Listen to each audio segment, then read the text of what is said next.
inadequate explanation. Republican Senator Rand Paul today expressing skepticism over why Minority Leader Mitch McConnell's office says he froze while speaking to reporters twice in as many months.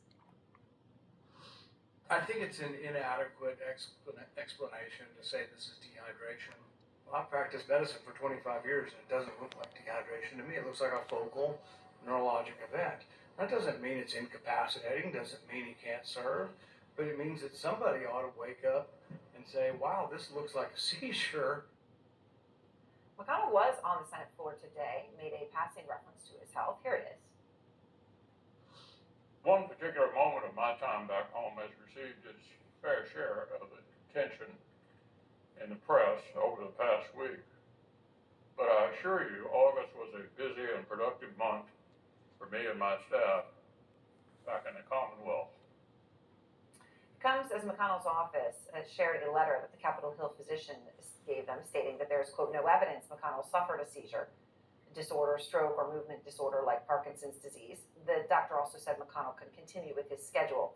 Manu Raju is out front on Capitol Hill. So, Manu, what more are you able to tell us right now as you understand it about McConnell's health? And, now we just heard Senator Rand Paul, right, how this is being received by his peers on Capitol Hill.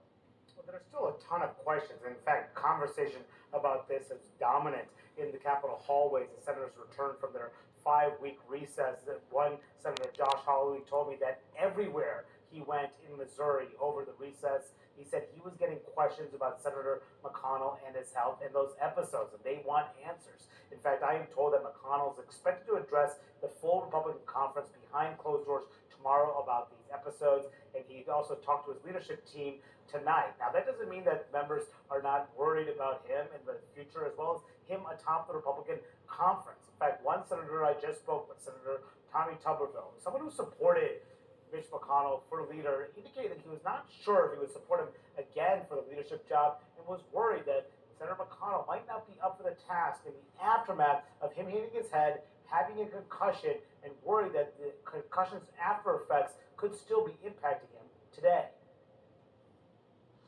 There's going to be a lot of things that the leader is going to have to really be on top of. And can he do it? I mean, it's like being a quarterback. I hope he can. Yeah, but you don't know if he can do it. No. I mean, I'm anxious to hear tomorrow him talk. And but I've seen him. He struggled. We all would have. If you fall and hit your head and have a bad concussion, I've seen kids, in my profession of football, really struggle for a long time after concussions. I mean, that's the reason that you don't play them completely well. And it's obviously he's not completely well. But in releasing that note from the Capitol's attending physician, Brian Monahan, Senate GOP leader McConnell wanted to alleviate the concerns among his colleagues by saying that there was no bigger issue, no seizure, no Parkinson's disease, no stroke. But will that be enough to allay those concerns? Still uncertain. But Aaron, I'm also told by the top 3 Republicans who might succeed McConnell as leader, they all say that they support him continuing to stay on the job. All right, Manu, thank you very much. So let's go now to Dr. Jonathan Reiner, our medical analyst and a physician who advised the White House medical team under President George W. Bush. So, Dr. Reiner, I want to get your reaction to the letter that we have been given, right, from McConnell's team and a physician, right, who states that there's no evidence McConnell had a stroke or seizure or is suffering from any other diseases like Parkinson's. That's what they specify. They say that the senator has been evaluated by 4 neurologists. Does all of this sound right to you? No, because I think to most physicians, the 2 very similar episodes that Senator McConnell had about 5 weeks apart really are very typical of a focal seizure. And I think you need to really read between the lines of what Dr. Monahan wrote. He wrote, there is no evidence that you have a seizure disorder. The senator was administered an EEG, which is an electrical test of the brain. Think of it as sort of an EKG of the brain. Yeah.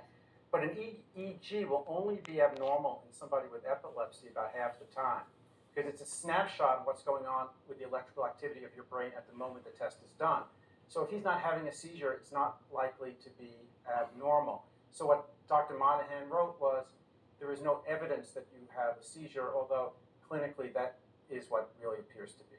Right. Okay, so McConnell's office has attributed the episodes, their attribution is lightheadedness, as a lingering symptom from the concussion that he suffered in that fall that he had back in March. Now, when you look at it through that lens, is that reasonable? No. And I'm unaccustomed to saying that I agree with Senator Paul, but I agree with Senator Paul. I take care of plenty of folks who have lightheadedness, either in the setting of dehydration from working outside in the hot DC summer, or after an illness like influenza or even COVID. And most people with lightheadedness feel lightheaded. They feel a little woozy. Maybe they feel they have to sit down. Patients with lightheadedness don't present with this sort of staring off into the periphery, unable to speak for 10 to 30 seconds. That's very consistent with a focal seizure. It would be really better for the senator's team to just be a little bit more transparent, because that explanation is a little laughable. All right, thank you very much, Dr. Reiner.